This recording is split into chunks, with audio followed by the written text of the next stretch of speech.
Sri Lanka cricket சபையின் தலைவராக இருந்த ஷம்மி சில்வா உள்ளிட்ட நிறைவேற்றுக் குழு ராஜினாமா செய்ததை அடுத்து அதன் செயல்பாடுகள் தற்போது விளையாட்டுத்துறை அமைச்சின் கீழ் கொண்டு வரப்பட்டுள்ளது.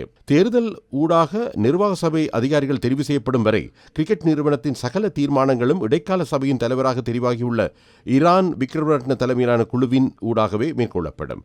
இதன் ஏனி உறுப்பினர்களாக ரொஷான் மானாம, குமார் சங்கக்கார, துஷிர ரதல்ல, சிதாத் வெத்திமுனி, அவந்தி கொலம்புகே, பிரகாஷ் ஷாஃப்ட், உப்புல் குமரப்பெரும மற்றும் டினால் பிலிப்ஸ் ஆகியோர் நியமிக்கப்பட்டுள்ளனர்.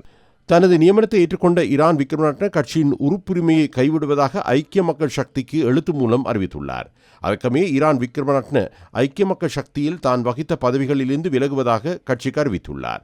இதேவேளை ஈரான் விக்ரமரட்ன கட்சி பதவிகளிலிருந்து மட்டுமன்றி கட்சி உறுப்புரிமையிலிருந்தும் விலக வேண்டும் என ஐக்கிய மக்கள் சக்தியின் பொதுச் செயலாளர் பாராளுமன்ற உறுப்பினர் ரஞ்சித் மந்தும பண்டார் எழுத்து மூலம் அறிவித்துள்ளார்.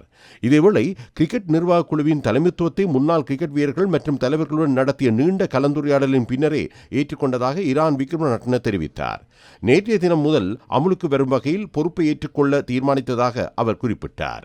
அதேபோன்று சிறந்த மனிதர்கள் மற்றும் மிகுந்த அனுபவமிக்க 9 பேர் உள்ளடங்கிய குழுவுக்கு தலைமை தாங்க கிடைத்தமை தமக்கு கிடைத்த பாக்கியம் என்று ஈரான் விக்ரமரட்ன குறித்த அறிக்கையில் குறிப்பிட்டுள்ளார். ஸ்ரீலங்கா கிரிக்கெட்டின் மதிப்பு மற்றும் திறமையை மீள உறுதிப்படுத்துவதே தமது குழுவின் ஒரே அபிப்பிராயம் என அவர் குறிப்பிட்டார்.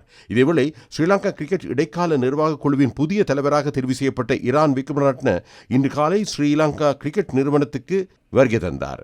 ஏனைய உறுப்பினர்களும் வருகை தந்தனர். ஜனாதிபதி நாட்டின் கிரிக்கெட் விளையாட்டை கட்டியெழுப்ப வேலை திட்டங்களை முன்னெடுத்து வருவதாகவும் கிரிக்கெட் விளையாட்டை ஒரு வருடத்தில் கட்டியெழுப்ப திட்டங்கள் தயாரிக்கப்பட்டுள்ளதாகவும் பிரதி அமைச்சர் தினிந்து சமான் ஹென்னாயக்க மாரகம இளைஞர் சபை மன்றத்தில் இடம்பெற்ற நிகழ்வொன்றின் போது குறிப்பிட்டார்.